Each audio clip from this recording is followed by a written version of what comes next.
Shalom, shalom, gente. Para quem não me conhece, eu sou o Léo Lima e estamos aqui para iniciar o nosso estudo da Torá. A gente vai fazer um vídeo por semana da porção da semana, tá ok? Então a gente vai fazer isso durante todo um ano. Dentro de um ano a gente lê toda a Torá, a gente analisa ela, cada ponto, e a gente assim vai estar aprendendo juntos, tá ok? O estudo dessa semana foi sobre Gênesis 1:1. Ontem eu tinha feito a live, só que não deu certo, parece que ela não salvou, né? Eu fiz a live toda e parece que ela não salvou, mas isso daí não é empecilho, a gente faz aqui, a gente posta, tá bom? Então vamos lá. Gênesis 1:1. Vamos falar sobre a matéria do homem, né? Sobre a criação do homem dentro do universo. Vamos lá? Gênesis 1 vai dizer: no princípio Deus criou os céus e a terra. Os primeiros versos e capítulos de Gênesis são se não os mais intrigantes de toda a Bíblia. E as questões que tornam esses primeiros versos tão enigmáticos começam pelo fato de muita coisa ter acontecido dentro do primeiro verso. Dentro desse verso, né? No princípio criou Deus os céus e a terra. Dentro desse verso aí, entre céus e terra, aconteceu muita coisa, tem muita história. Em nossa vida, muitos fomos ensinados que a ordem dos fatores não altera o produto. E isso se aplica muito bem na matemática. Mas em matéria de Bíblia, não é bem assim que funciona, tá bom? Pois até mesmo o posicionamento de palavras e frases, presta atenção nisso, até o posicionamento de palavras e frases dentro da Bíblia tem o porquê e tem um valor gramatical e espiritual, muito além do gramatical, o espiritual. Lá em Mateus 5, versos 17 e 19, o próprio Jesus ele fala: não deve ser tirado um tio ou uma vírgula. Né? No hebraico ele fala: não deve ser tirado um yud, a menor letra do alfabeto hebraico, o yud. Então não se tira um yud, nem um traço da Torá, não se tira um yud, nenhum traço de toda a escritura sagrada, porque cada ponto vale muito, fala muito, cada palavra, cada letra fala muito, né? Então a gente não tira, a gente não acrescenta, a gente não troca, inverte as ordens, porque tudo isso influencia. E para você ver como isso influencia, olha só que fantástico. No primeiro verso de Gênesis, entre a palavra céus e terra, muitas coisas aconteceram. Muitas coisas foram criadas. O motivo pelo qual está escrito criou os céus antes de e a terra, né, se dá pelo fato de que as coisas espirituais foram criadas antes das materiais. Né? O reino extranatural foi criado antes do natural, ou seja, os céus, o reino espiritual, o reino celestial foi criado antes do reino material. Deus criou os céus do nada, porém a terra é criada a partir da imagem dos céus. Né? Ou seja, tudo que foi criado na Terra é uma alusão do que já existia nos céus. Tá ok? E a gente vai ter base nisso lá no livro de Hebreus, capítulo 11, verso 13, onde ele vai falar que todas as coisas que existem não vieram daquilo que a gente vê. Elas não foram criadas a partir daquilo que é visto. Elas foram criadas, né, a partir daquilo que é invisível, aquilo que nossos olhos não conseguem ver. Né? E pensando nessa matemática, olha só, acredita-se que 7 coisas existiam antes da Terra ser criada. Lá no Talmud da Babilônia, Tratado de Nedarim, né, 39b, ele vai falar sobre 7 coisas que foram criadas antes do mundo, a saber, a Torá, o arrependimento, o Jardim do Éden, o inferno, o trono da glória, o templo e o Messias. E aí a gente começa a analisar cada verso. A Torá, isso é interessante vocês anotarem, tá? Anotem aí, 7 coisas que existiam antes da Terra ser criada, tá ok? Primeira coisa é a Torá. E por quê? Tá lá em Provérbios 8:22, tá ok? O arrependimento, né? Tá lá em Salmo 90, 2, 3. Eu vou ler aqui para vocês melhor.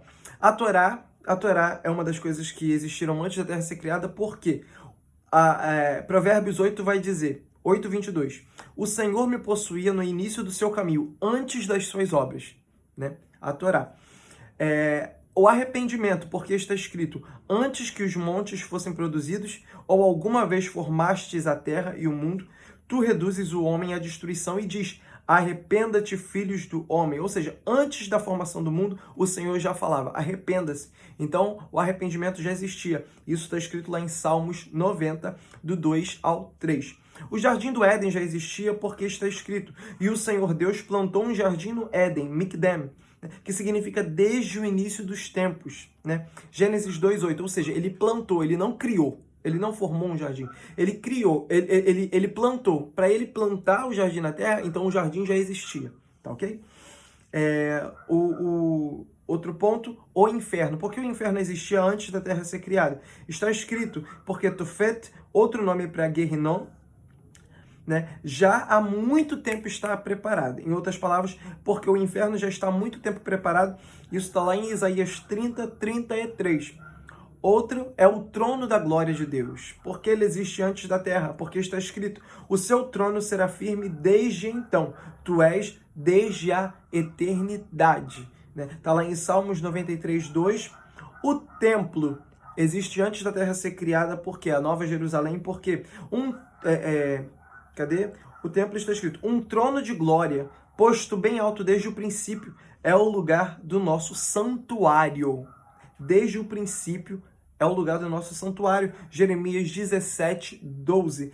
E o Messias já existe antes do mundo ser criado, e esse é o mais importante, porque o seu nome, está escrito, o seu nome permanecerá eternamente. O seu nome será propagado de pais a filhos, enquanto o sol durar, e os homens serão abençoados nele. Todas as nações lhe chamarão bem-aventurado. Está lá em Salmos 72:17. Então essas 7 coisas já existiam antes do mundo ser criado, dando base sim ao nosso pensamento de que quando Gênesis, né, ele coloca que os céus foram criados antes da terra, ele está dando ênfase de que as coisas espirituais foram criadas antes da terra.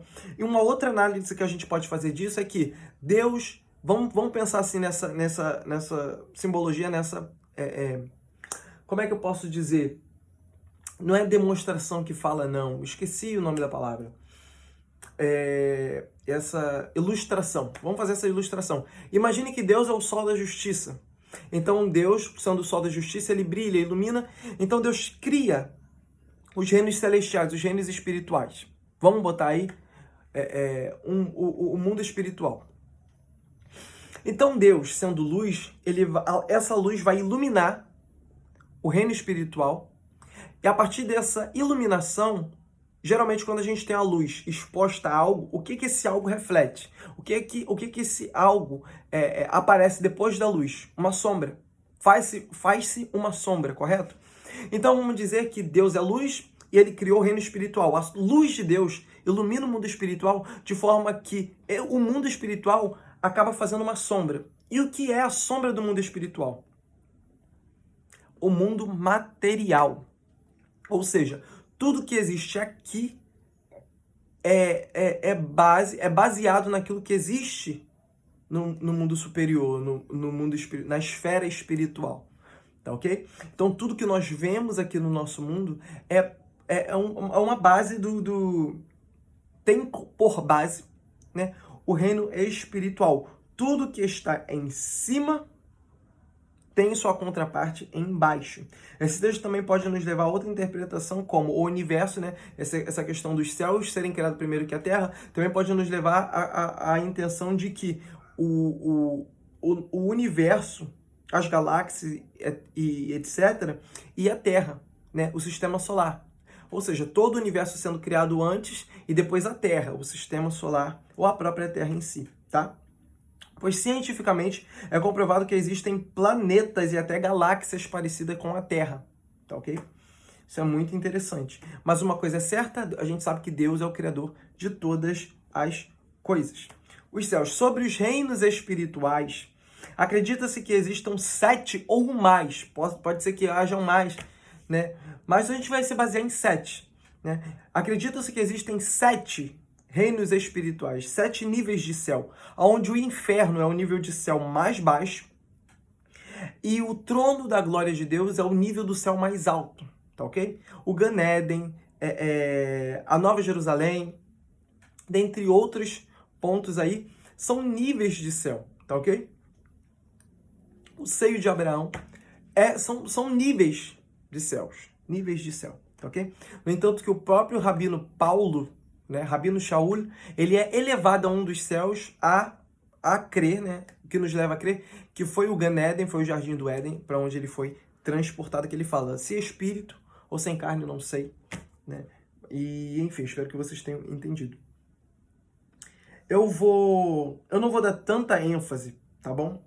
Eu não vou dar tanta ênfase no ponto do restante da criação, eu vou tentar ser mais direto na criação do homem em si. Esse é o meu ponto-chave, tá ok? Para a gente poder simplificar e não ficar tão extenso, tipo um vídeo de 1 hora, quase 2 horas, né? Igual foi lá do Facebook, que ficou o tempo de uma aula de escola dominical, quando a gente tá. Enfim,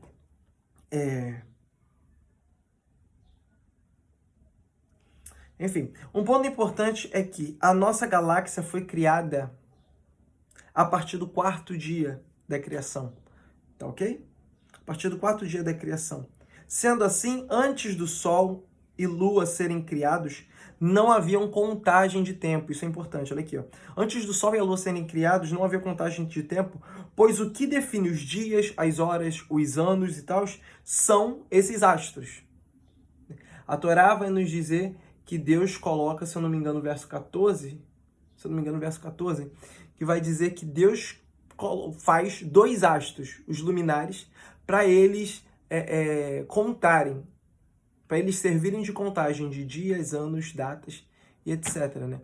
Então, como não havia Sol e não havia Lua, que esses 2 são criados apenas a partir do 4º dia da criação, então, não tendo Sol nem Lua para contar horários, contar tempos, então a gente entende que tudo que foi antes do 4º dia, não tinha contagem de tempo que a gente conhece, tá ok? Não tinha essa contagem de tempo de 24 horas, de 1 ano, 365 dias, tá? Não existia essa contagem, ou seja, dá a entender que muitos anos, milhões de anos, talvez bilhões, talvez trilhões, talvez grilhões de anos, podem ter passado, tá ok? Talvez, até mesmo no Gênesis 1:1. No princípio criou Deus os céus e a terra. No princípio criou Deus os céus, já podem ter se passado vários anos.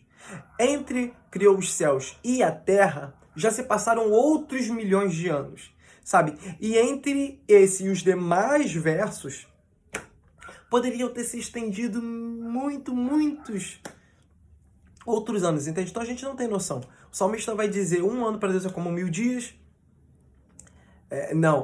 Um dia para Deus é como 1000 anos, melhor.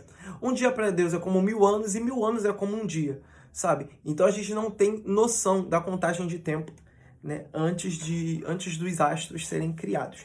E isso abre a nossa mente para a questão do próximo verso, que vai dizer, um dos próximos versos, onde Deus ele vai falar, haja luz, e houve luz.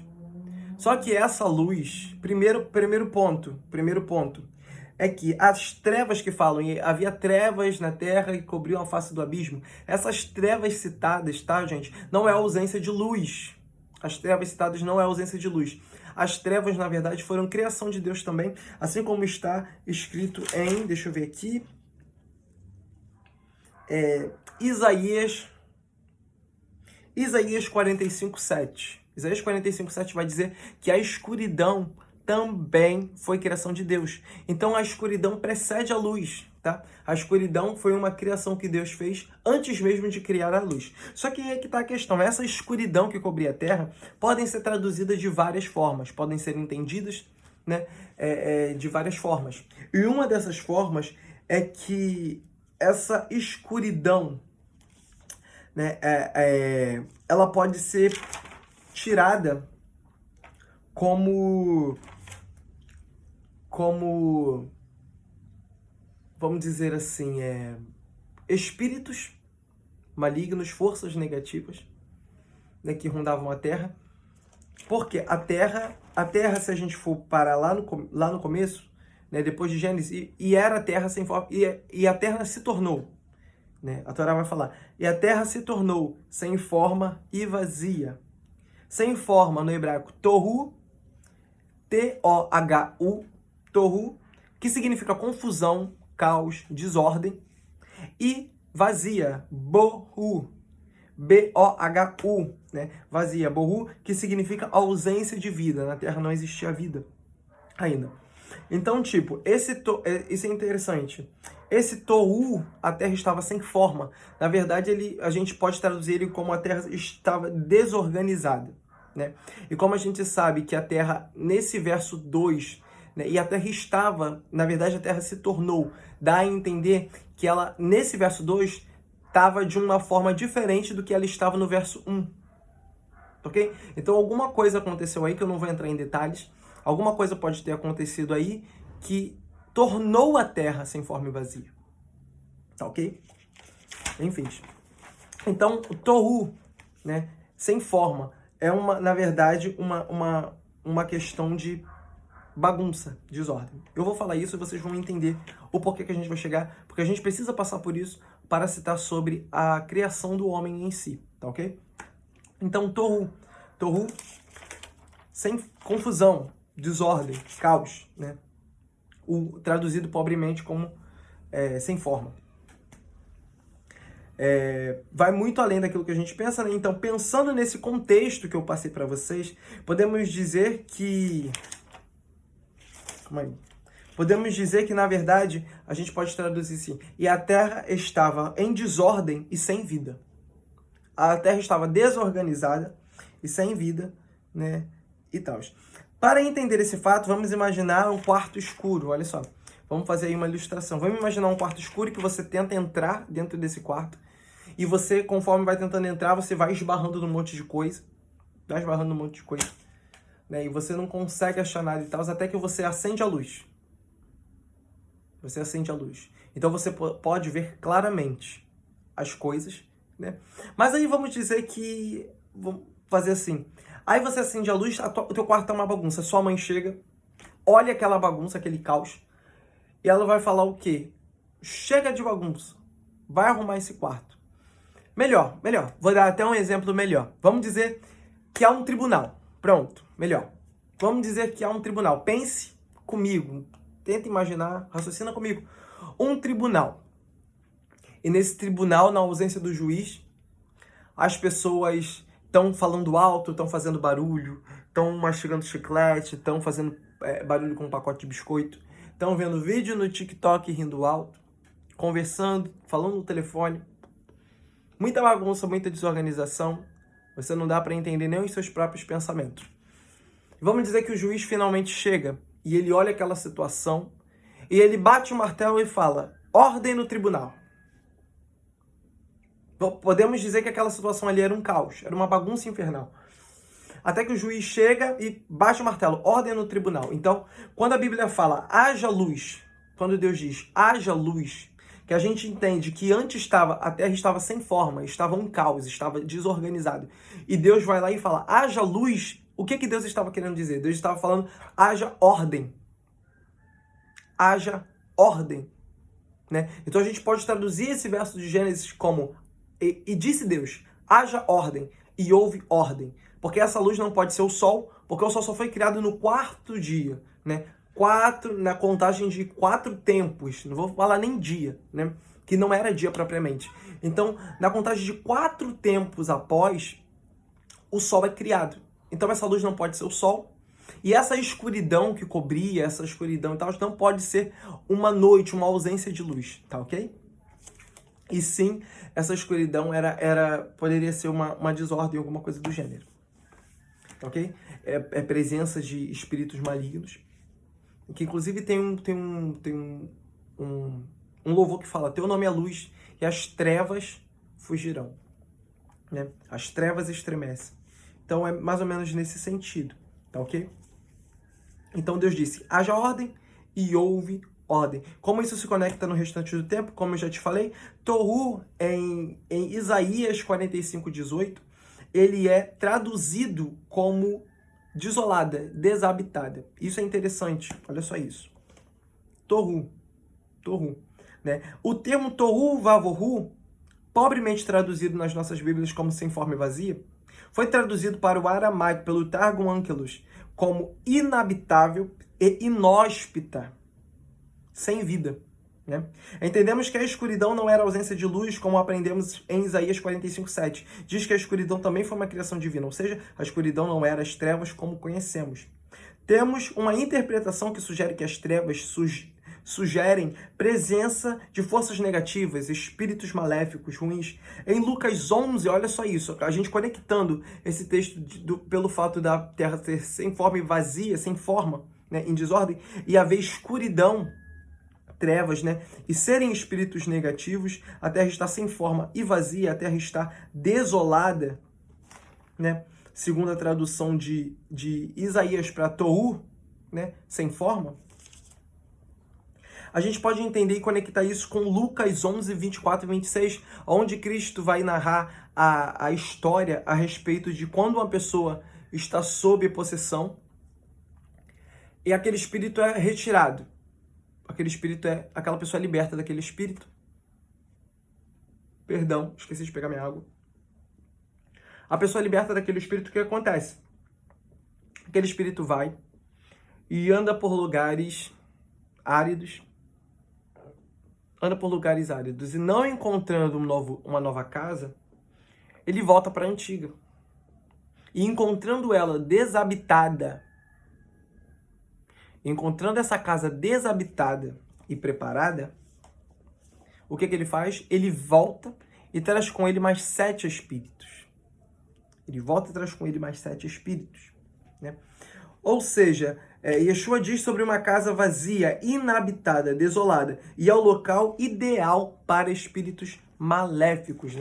Ou seja, essa interpretação de que as trevas que cobriam fossem espíritos maléficos não é de todo descartada, tá? Tem base também nisso, né? Porque Tohu Vavohu vai falar que ela estava sem forma e vazia, ou seja, desolada, sem ninguém, né? Então, era o local ideal para espíritos negativos se apossarem, tá ok? Maimônides, uma outra interpretação. Maimônides, um dos sábios de Israel, entendeu a escuridão como um fogo invisível, ou vapores escuros, ou substâncias negras radioativas, que inclusive teriam o mesmo efeito que as trevas que foi colocada lá no Egito, nas pragas, né? Onde acender vela não influenciava na densidade da escuridão. Então a gente vê que, tipo, quando Deus fala haja luz e houve luz, a gente já traduziu aqui como mais ou menos haja ordem. Deus colocou ordem nas coisas. E o que significa essa ordem de Deus? Essa ordem nada mais é como Deus criando as leis. Nesse verso, Deus cria as leis. Porque a gente pode entender que como a terra se tornou sem forma e vazia, a terra estava meio bagunçada, embaralhada, como já foi falado. Então, nisso, provavelmente, não existia ainda a lei da gravidade, não existiam as outras leis que a gente conhece da física, né? E Deus, ele vai justamente criar essas leis, as leis da física. Quando ele fala haja ordem, as leis da física, ele dá luz às leis da física.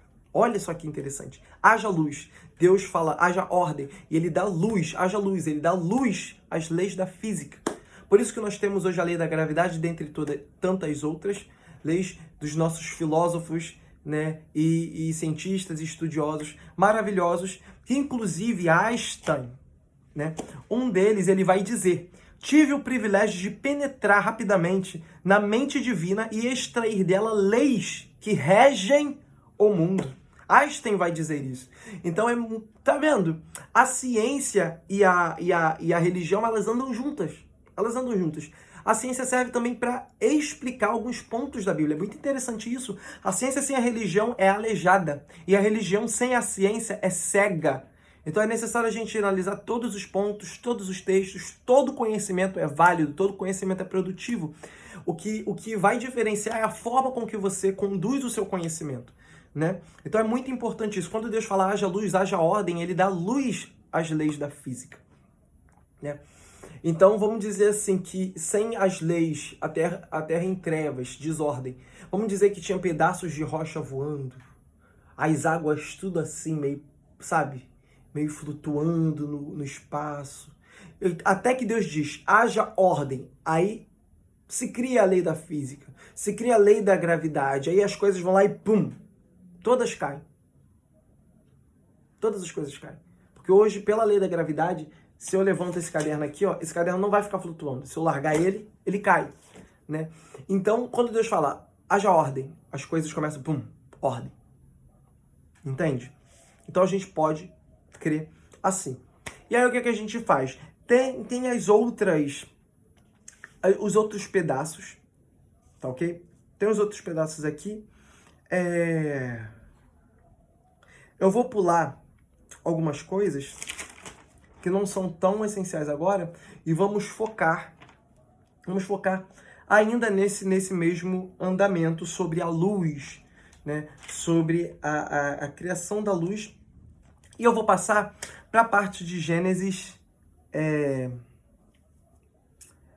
Você depois pode analisar com mais calma, tá ok? Mas eu vou ser mais incisivo nesse estudo. A partir de Gênesis 1:20 até o 2:3, Deus começa a criar os animais, né? No quinto e no sexto dia, Deus começa a criar os animais, aonde entre eles está o ser humano.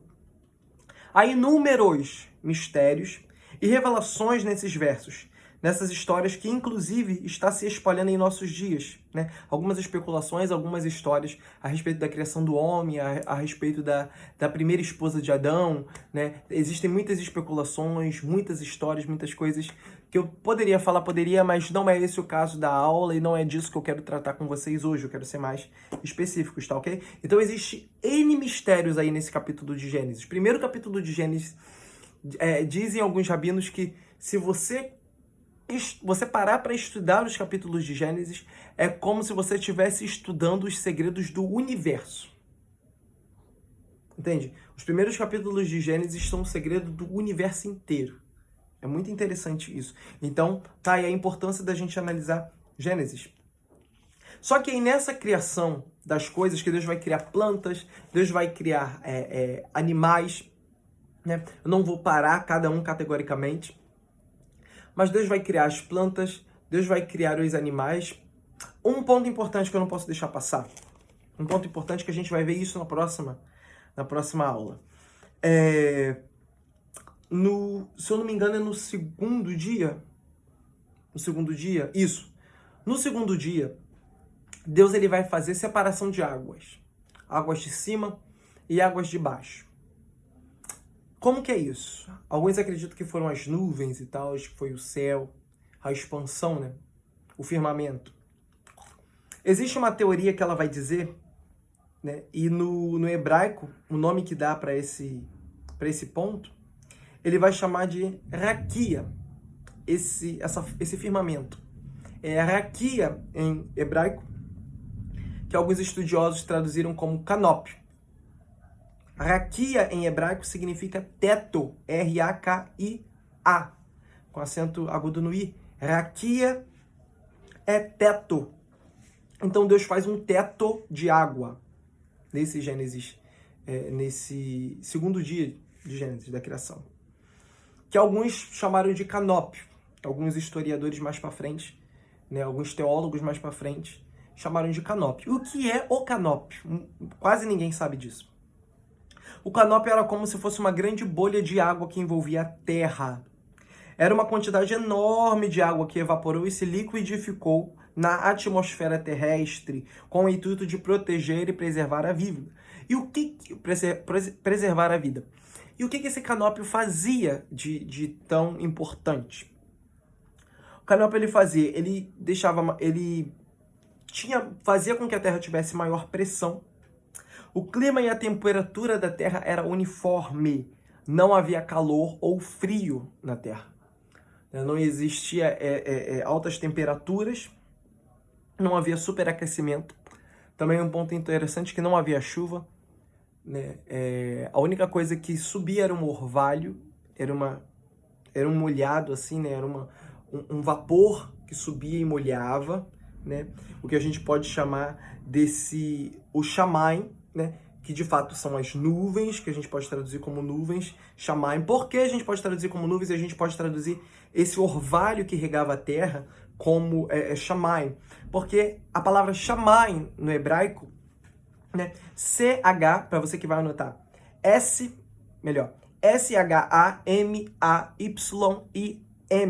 Shamaim, né? É a junção de duas palavras, que é Esh, que é fogo, E-S-H, Esh, fogo, e Maim, que em hebraico é água, né? Aí Maim, M-A-Y-I-M, que significa água.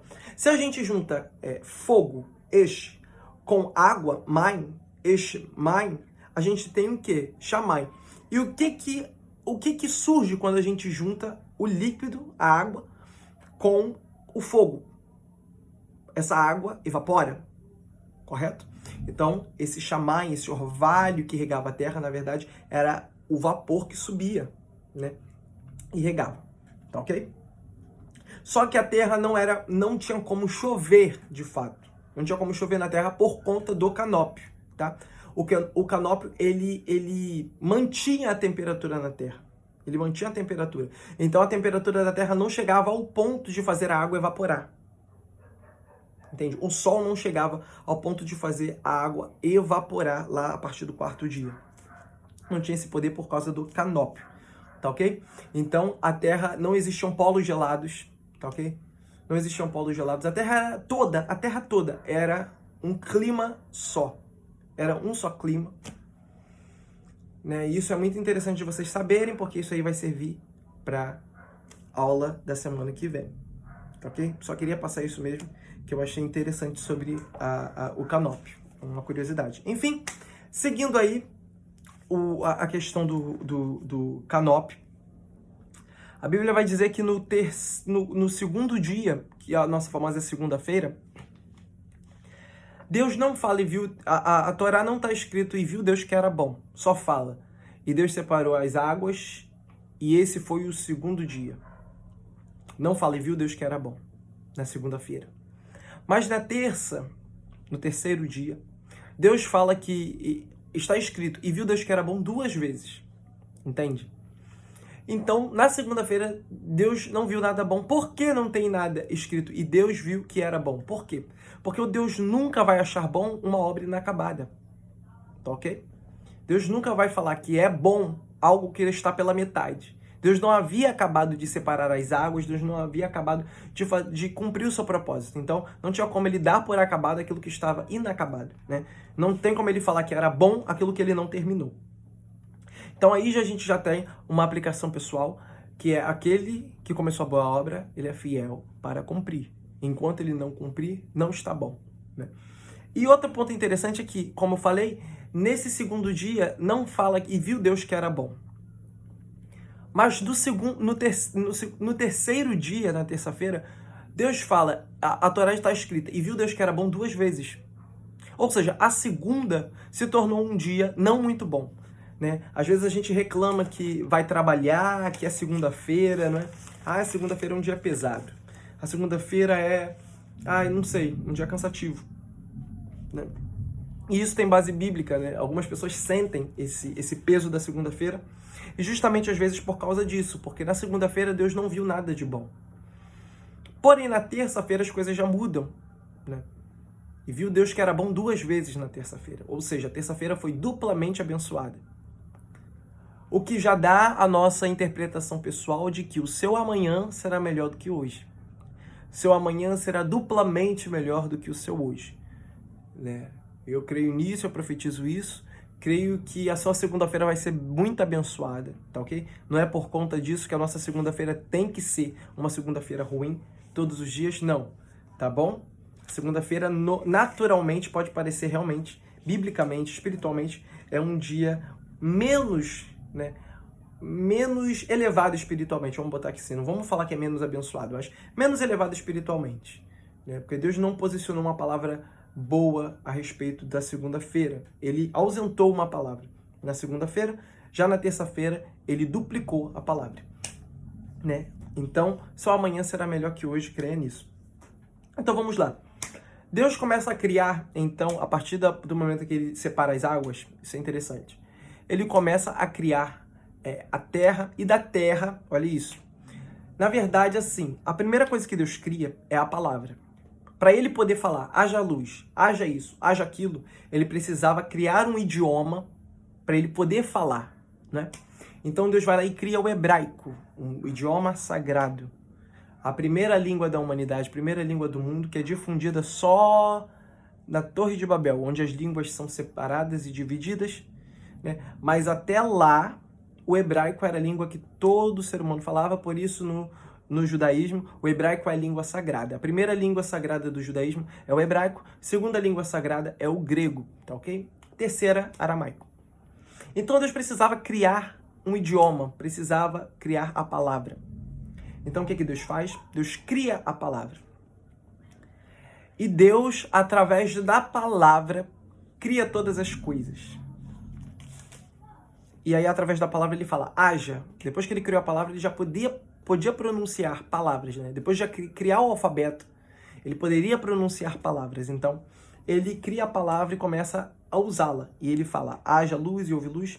E ele começa a criar a palavra. Então, Deus cria a palavra e a palavra começa a criar as outras coisas, né? E Deus fala para a terra, ó, terra, isso, água, produza seres.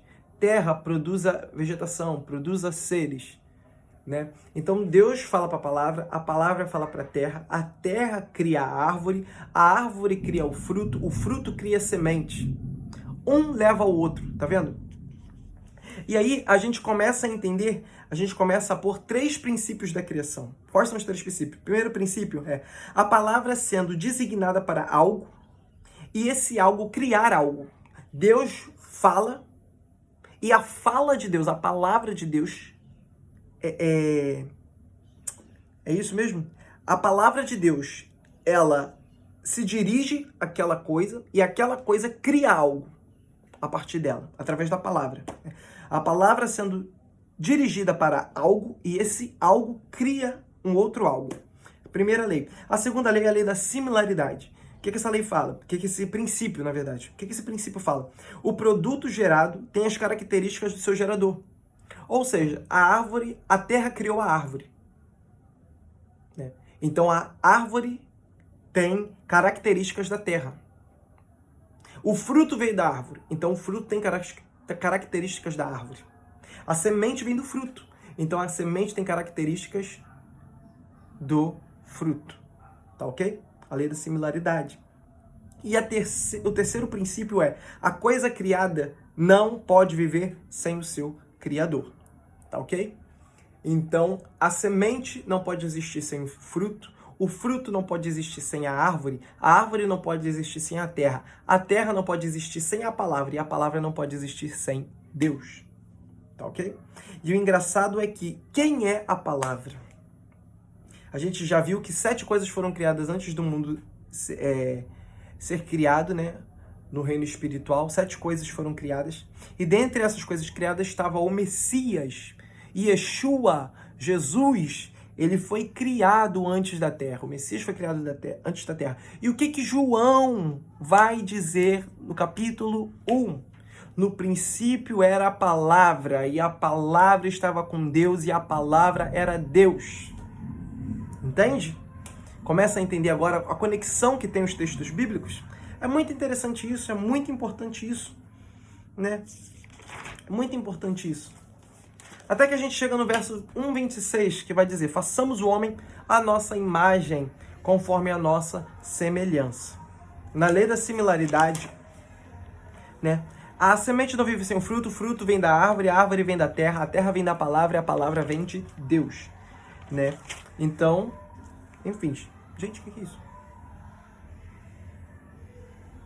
Alguém tá colocando Kemuel. Sim! Amém. Vamos lá. O fundo musical. Gênesis 1:26, para a gente estar caminhando para o encerramento. Façamos o homem à nossa imagem, conforme a nossa semelhança. Olha isso aí, já é para vocês anotarem, pegar o caderninho. Imagem, em hebraico, tzlem, que significa imagem real, uma cópia, uma xerox. Tipo, essa mão é igual a essa, tá ok? É cópia igual, visível, tá ok? Cópia, xerox, visível, tá? Tzlem é uma cópia visível. É a mesma coisa que olhar para um espelho, né? Uma cópia. E semelhança, façamos o homem à nossa imagem, tzlem, cópia, xerox. conforme a nossa semelhança. Semelhança, tá ok? Eu quero fazer um comentário aqui, uma observação, que esse façamos o homem à nossa imagem, muitas pessoas têm ele como, era a Trindade, o Pai, o Filho e o Espírito Santo, que se reuniram para criar isso. Só que, na verdade, gente, aprenda uma coisa. Sempre que Deus, o Todo-Poderoso, ele vai fazer uma escolha, ele vai tomar uma atitude, ele sempre convoca todo o céu, todo o reino celestial para uma reunião.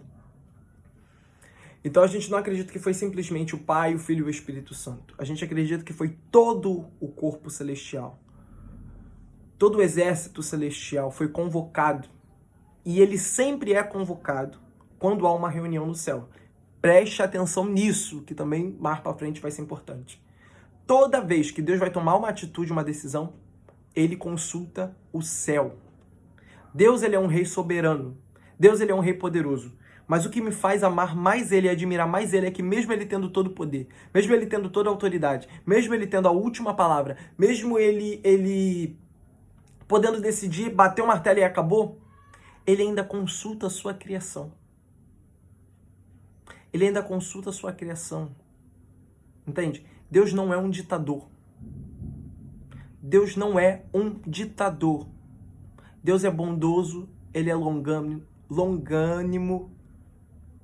Ele é o Senhor, bom, justo e misericordioso, né? Então, sempre que Deus vai tomar uma atitude, sempre que Deus vai tomar uma decisão, ele convoca todo o céu e faz uma reunião no céu. Léo, que base você tem nisso? Simples. Toda vez que Deus reúne alguém na Bíblia, ele reúne o céu. Quer ver? Jó. Primeiro exemplo, Jó. Quando Deus vai tomar uma atitude a respeito da vida de Jó, o que o texto fala? E os filhos de Deus, os anjos, né, se apresentavam diante de Deus e dentre eles vinha Satanás. Deus estava em uma reunião e dentro dessa reunião ele decide o que iria fazer da vida de Jó. Outro ponto, outra reunião, profeta Micaías, quando Josafá e Acabe estão se juntando para ir à guerra.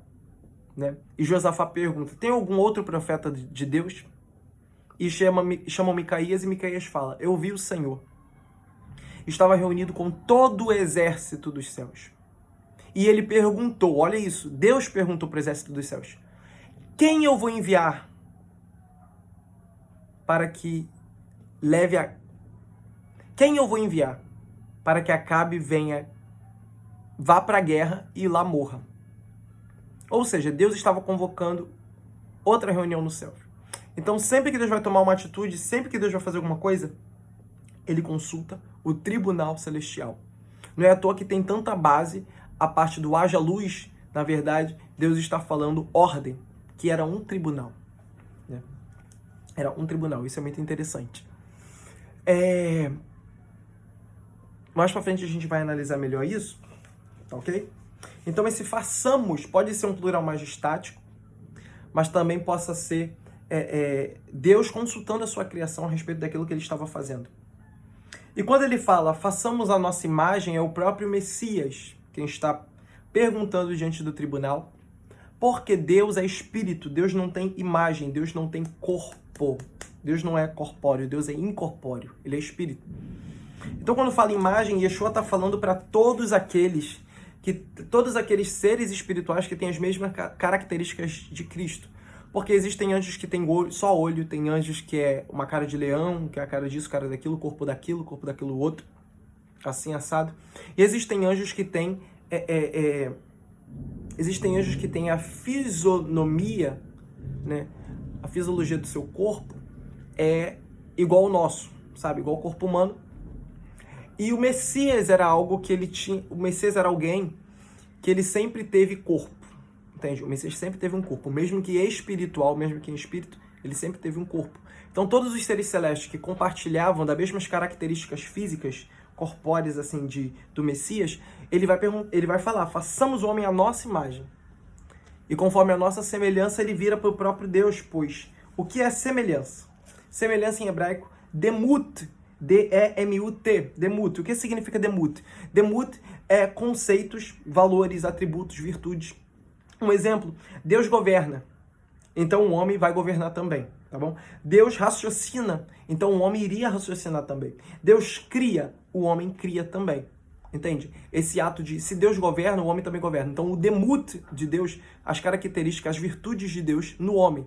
Entendeu? Lembrando que só Deus pode criar do nada. O homem cria, assim como Deus, o homem cria. Só que o homem cria a partir de algo que já existe. Deus não.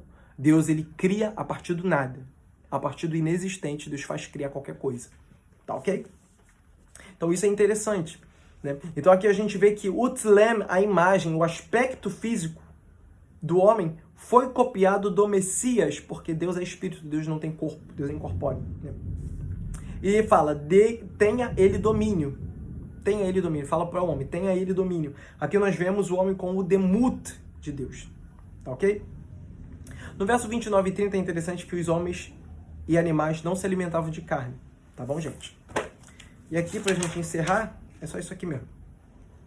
Pensando no fator de que tudo o que foi criado era uma cópia do que já existia no espiritual, o homem de igual forma foi criado como o Messias.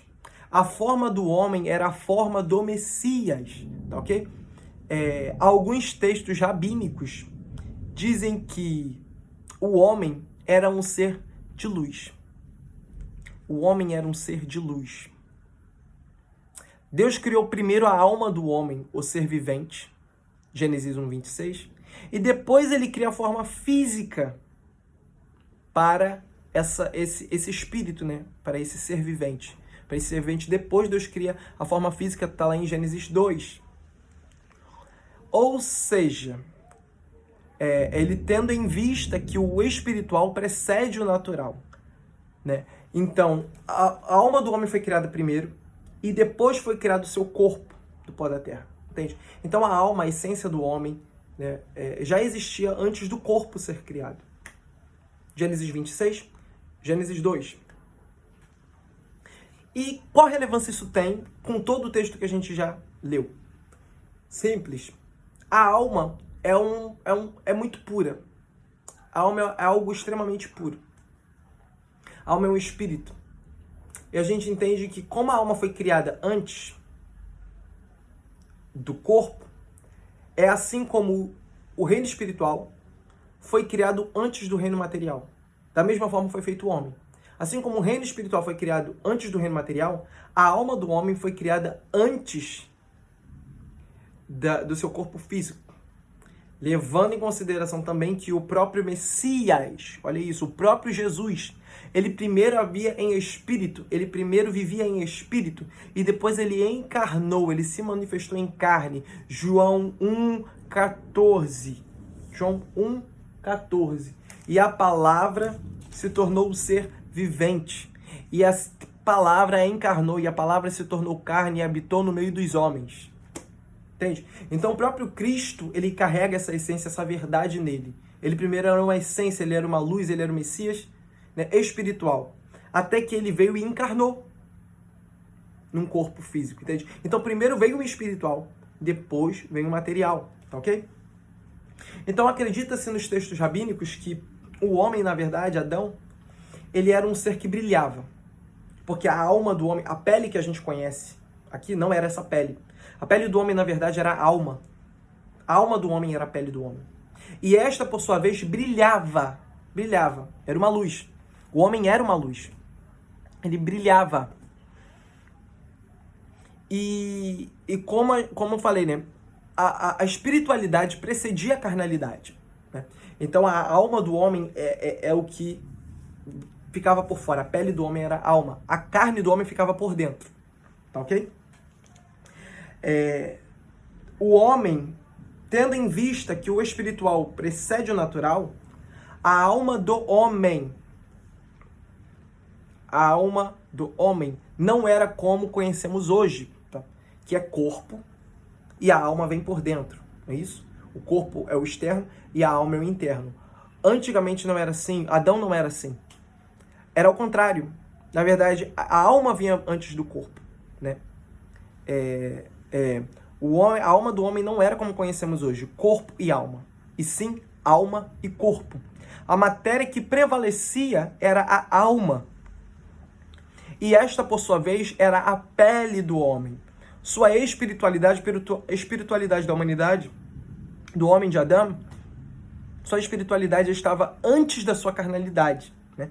Por este fator, o homem era como uma luz e a sua pele brilhava, reluzia. Existe um texto rabínico que ele vai dizer que a gente lê em Gênesis, né, que Deus, na virada da tarde, o Senhor descia para palestrar com o homem. Existe um texto rabínico que diz que às vezes os anjos estavam passando e os animais, quando viam um homem, eles se confundiam com o Messias, eles se confundiam com a presença de Deus. Porque o homem e o Messias eram idênticos. Eram idênticos. Por conta que os dois brilhavam, os dois eram luz. Então o que acontecia? Quando os anjos viam o homem, quando via Adão passando, quando os animais viam, às vezes eles iam se ajoelhar. Quando eles iam se ajoelhar, Adão olhava aquilo e falava: não, pelo amor de Deus, não faça isso. Eu não sou ele, sou eu, Adão. Sou eu, Adão, calma, sou eu, Adão. Não se ajoelhe, não faça isso, eu não sou ele.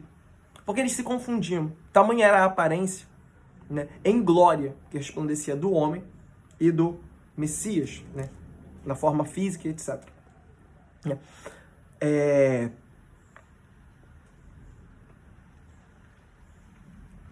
Então, vamos lá. Quando o homem peca, em Gênesis 3, e aqui a gente finaliza, quando o homem peca em Gênesis 3, a sua carnalidade toma frente da sua espiritualidade. Entende? Se a gente entende que a alma era a pele do homem, olha isso. Se a gente entende que a alma era a pele do homem, e o homem, depois de pecar, a sua alma passa a ser algo externo, interno e não externo, o homem então fica nu, fica pelado.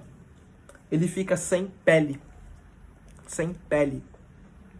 Interessante. Mas vamos seguir, ó. Quando o homem peca em Gênesis 3, sua carnalidade toma a frente da espiritualidade, invertendo sua real natureza.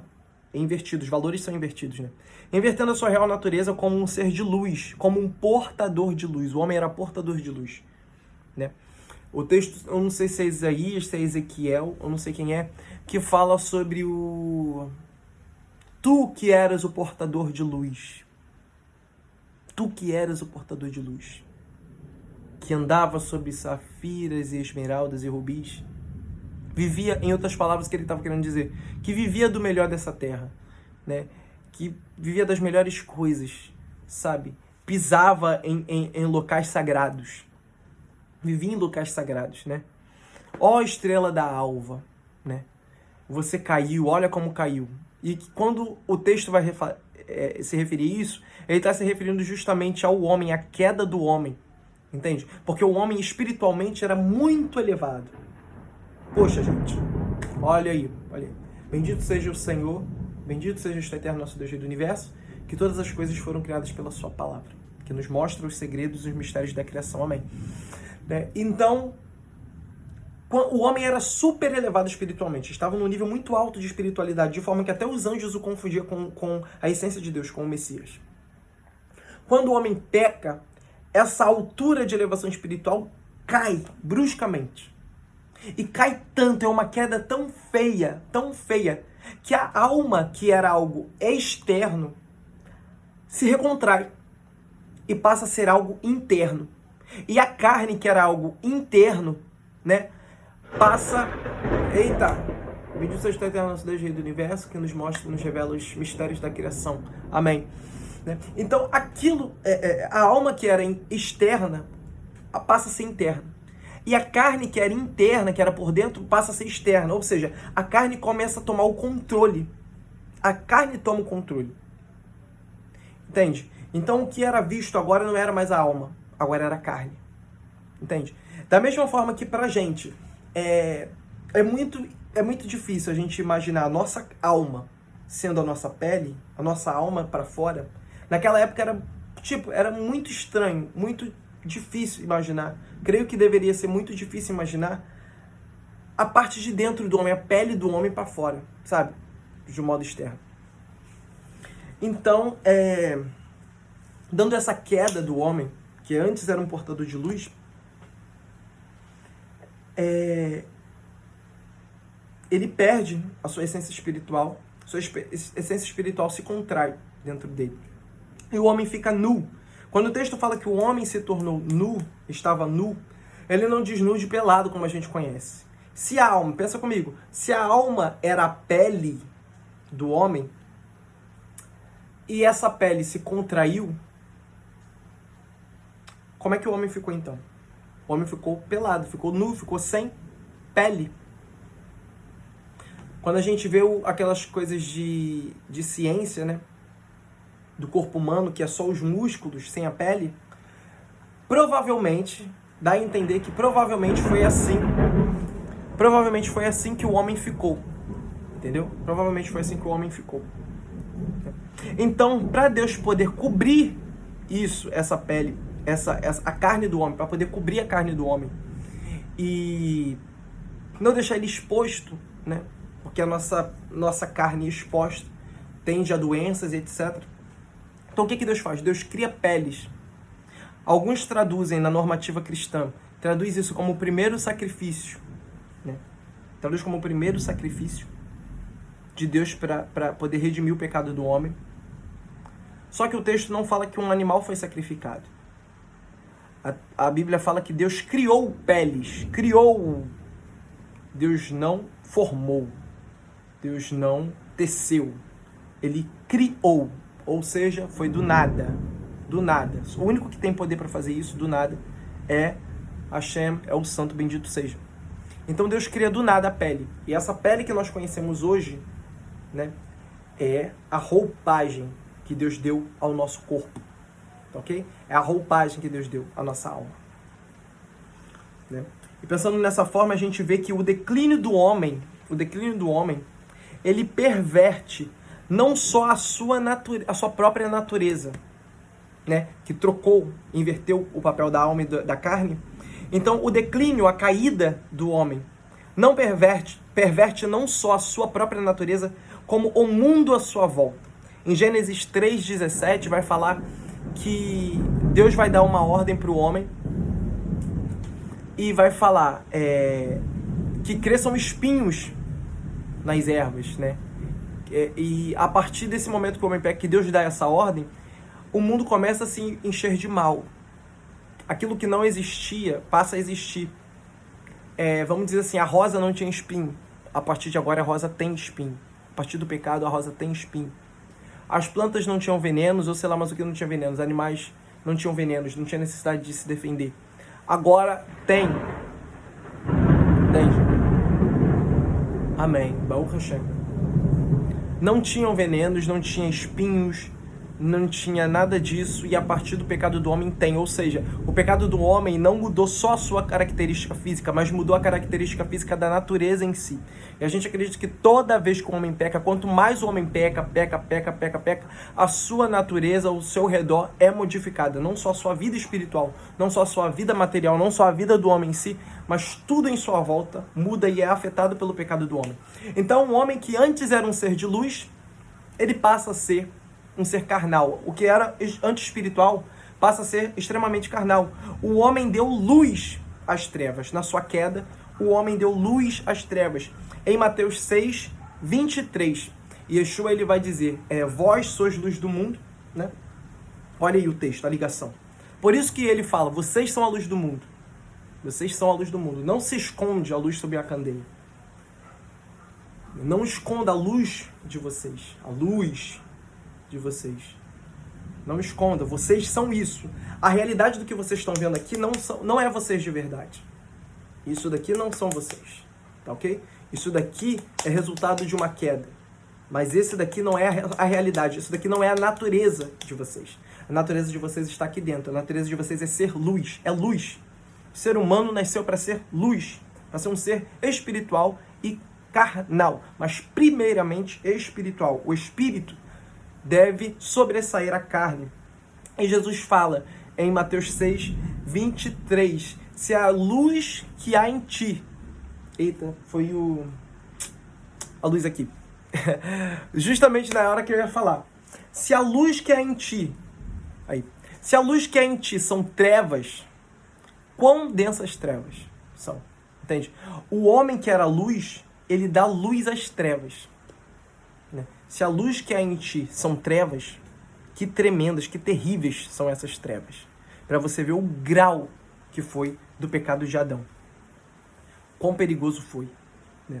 Para provar a questão do ser humano ser um ser de luz, nós vemos as escrituras que quando o homem se eleva extremamente o seu espírito, esse reflete em seu corpo, como exemplo de Êxodo 34, 29, onde Moisés ele está lá no alto, no cume do monte, sempre com Deus, se elevando espiritualmente ao máximo, e quando ele desce, para ele era natural lá em cima, ninguém estava incomodado lá em cima, nem os anjos, nem Deus, estava incomodado lá em cima com Moisés. Mas quando Moisés desce, o povo fica assustado porque Moisés estava brilhando. Porque o nível espiritual de Moisés estava muito elevado. A alma de Moisés estava saindo. Estava tomando o primeiro lugar. Entende? Outro ponto é que Mateus 17, Monte da Transfiguração, onde o próprio Cristo ele vai reluzir, ele vai brilhar. Jesus não brilhava antes porque ele estava em pecado, Léo? Não. Ele não brilhava para não escandalizar. Ele precisava cumprir a obra redentora. E se ele tornasse exposto a sua alma, o seu espírito, né, as pessoas viriam ele como de fato Messias e não iria cumprir a profecia de Isaías 53, dentre outras sobre o servo sofredor, a profecia de Gênesis, quando fala de José, que mais para frente a gente vai tratar isso, né? Então era necessário que ele padecesse, e por isso que ele não vai. Mas quando ele está próximo de Moisés e de Elias, que também é uma analogia muito forte, mas eu não vou entrar aqui no detalhe, quando ele está perto de Moisés e de Elias, o que é que ele fala? Ele mostra a sua verdadeira natureza. O Cristo glorificado, né? O Messias, porque ele brilha. E outro ponto também interessante, outro texto que corrobora com isso, é 1 Coríntios 15, 51, onde Paulo vai dizer, né, no abrir e no piscar de olhos, ante a última trombeta, os mortos ressuscitaram primeiro, porém nós que estamos vivos seremos transformados, porque isto que é corruptível é necessário que se revista de incorruptibilidade, isto que é mortal se revista da imortalidade. Paulo está falando, nós iremos voltar à nossa natureza primitiva, o homem vai voltar a ser luz, não só luz para as nações, não só luz para o planeta, mas luz para si próprio. Porque a realidade do homem é ser luz. E o propósito de Deus é trazer o homem de volta à sua realidade natural. Né? Após o pecado, a sua luz de externa passa a ser interna, dando lugar à carne. Gênesis 4, 7, onde Deus vai falar para Caim, o pecado está à porta. Basta você dominá-lo. Ou seja, agora a luta do homem era dominar aquilo que estava à frente. O que estava à frente, agora o que tomou à frente, o que era interno e agora é externo, a carne. Ou seja, basta o homem dominar a própria carne. Por isso que Paulo vai dizer, o bem que eu quero não faço, o mal que eu não quero estou sempre disposto a fazer, porque há uma guerra entre o espírito e a carne, né? Uma guerra infindável ao qual eu não me rendo. Entende? Então a guerra entre a carne e o espírito é justamente sobre isso, e Deus... Ele vai falar em Gênesis 4, 7 para Caim sobre isso. Basta você dominar. Eu te dei o meu demut. Eu te dei o poder de dominar. Eu te dei o poder de governar. Então governe a sua vida da melhor maneira. Governe a sua mente. Governe a sua vida espiritual. Governe a sua vida sentimental. Governe a sua casa. Domine sobre os seus pensamentos. Domine sobre a sua vida, sobre o seu coração. Domine. Esse é um demut e a gente tem que fazer uso do demut de Deus, sabe? Por mais que o tzlem, a imagem, não esteja idêntico àquilo que foi proposto para o homem de luz, de ser uma pele glorificada, um corpo glorificado, né? A característica física, a sombra, olha isso, a sombra daquilo que é espiritual, nós temos. Por mais que essa sombra não brilhe, porque essa sombra não é a matéria final. É apenas sombra. É mais ou menos, dá a entender... O que é uma sombra? Sombra são os contornos de algo. São os contornos escuros de algo. Entende? Então, nossa pele é apenas o contorno do que é o nosso corpo espiritual, que é a nossa alma. Tá ok? Sendo assim, Deus proíbe o homem de se achegar à árvore da vida. E tudo isso aponta diretamente para o Messias, né? Deus, existe uma história rabínica que diz que Deus, antes de criar o mundo, ele vira e fala: não vou criar o homem. Por que eu vou criar o homem? Para que nós vamos criar o homem se ele vai se rebelar contra nós? Então o Messias chega e fala: crie, porque eu vou me responsabilizar por ele. Crie o homem. Pai, cria o homem, porque eu vou me responsabilizar por eles. Eu vou pagar o preço pelo erro deles. Ok? Eu me responsabilizo pelo homem. Entende? Então, o homem, tudo isso aponta para Cristo. Tudo isso aponta para ele. Nós existimos, a nossa existência é parte dele, depende dele. Não é à toa que a primeira palavra que remete a Deus em Gênesis é Elohim. E Elohim começa com a letra Aleph do hebraico. Em contrapartida, a primeira palavra que vai destacar o homem, a humanidade, é Adam. E o que é Adam? A primeira letra de Adam é o Aleph também. Primeira letra de Elohim, de Deus, Aleph. Primeira letra de Adam, Aleph.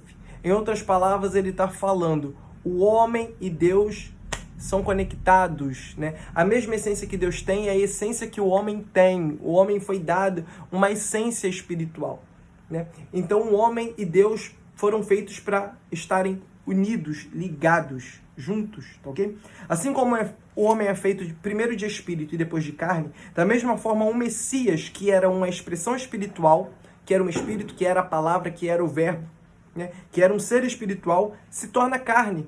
João 1,14, né? E o verbo se fez carne e habitou em nosso meio. A palavra, o Mashiach, a essência do Filho de Deus, se fez carne. Assim como o homem, que era um ser espiritual, se tornou carnal, o Mashiach também, para poder trazer o homem de volta a Deus, o Messias, para trazer o homem de volta a Deus, foi necessário passar por esse mesmo processo que a terra e que o homem passou. Primeiro espiritual, depois ele se tornou carnal, e depois ele se torna espiritual novamente, sendo carnal. Porque Cristo, ele ressuscitou em carne. Porém, com seu corpo glorificado, ele foi. Ok? Então, Cristo é o melhor exemplo para as nossas vidas. O caminho da árvore da vida foi fechado por Deus por 2 querubins, né? Quando o homem peca, Deus expulsa o homem do jardim do Éden e bota 2 querubins. Se o homem tentasse passar e se chegar à árvore da vida, o que acontecia? Morria. Os 2 querubins matavam ele. Em contrapartida, se a gente for ver, existe um objeto no tabernáculo que ele tinha 2 querubins na sua tampa. Representava a presença de Deus. Tinha 2 querubins na sua ponta, e a entrada para o lugar aonde esse objeto ficava tinha uma cortina.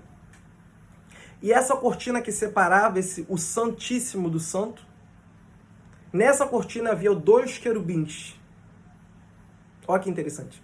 Nessa cortina do Beit HaMikdash, na Casa da Santidade, né, no Mikdash, no Mishkan, no tabernáculo, no Beit HaMikdash, Casa da Santidade, né, o templo, existiam, antes do Santo dos Santos, uma cortina, e nessa cortina tinha 2 querubins. O que esses 2 querubins representavam? Representavam os 2 querubins lá de Gênesis, que Deus colocou na porta do Jardim do Éden, para proteger e impedir o homem de se chegar à árvore da vida. Né? Então, se o homem passasse pela cortina do Santíssimo, o que acontecia com ele? Ele morria. Assim como se Adão passasse tentando entrar no Jardim do Éden, o que acontecia com Adão? Ele iria morrer, porque os anjos matariam ele, para restringir o acesso à vida eterna, à árvore da vida. Só que o que acontece quando Cristo, quando a palavra, aquilo que era espiritual, se tornou carnal para salvar a vida da humanidade, pagar o preço pelo homem, né, se responsabilizar pela criação do homem, ele morre no Calvário. Ele entrega a sua vida no Calvário. Ele entrega o seu espírito. E quando ele diz está consumado, o que acontece? O véu do templo se rasga de cima a baixo. o véu que era essa cortina. E aonde que ele é rasgado? No meio, entre os dois querubins. O que ele estava dizendo? O caminho à vida eterna agora está livre. O caminho à árvore da vida agora está livre. É livre o acesso para a árvore da vida, né? Aquilo que antes poderia trazer morte, agora ele vai trazer vida. Tá ok? Foi aberto por meio do Messias encarnado esse caminho entre os querubins, visando trazer o homem de volta à sua verdadeira identidade. Tá ok? Eu espero que tenha ajudado, eu espero que esse estudo tenha corroborado para o estudo de vocês, para o aprendizado de vocês, né? Se ficou alguma dúvida, pode me chamar, pode me perguntar, que eu estou aqui disponível para ajudar vocês, tá ok? E eu vou deixar aí nos próximos posts, nos próximos stories, a porção dessa semana agora, tá ok? Pra gente estudar, né, no próximo final de semana. Shalom, shalom, gente. Shavuot Tov. Boa semana para todos. Uma excelente segunda-feira, tá ok? Independente do nosso estudo, independente da segunda-feira ser um dia onde não foi falado que Deus viu alguma coisa boa, que segunda-feira seja uma segunda-feira abençoada, de muita vitória para você, para sua casa, para sua família, para todos, tá ok? Shalom, shalom e até a próxima. A gente vai se falando por aí.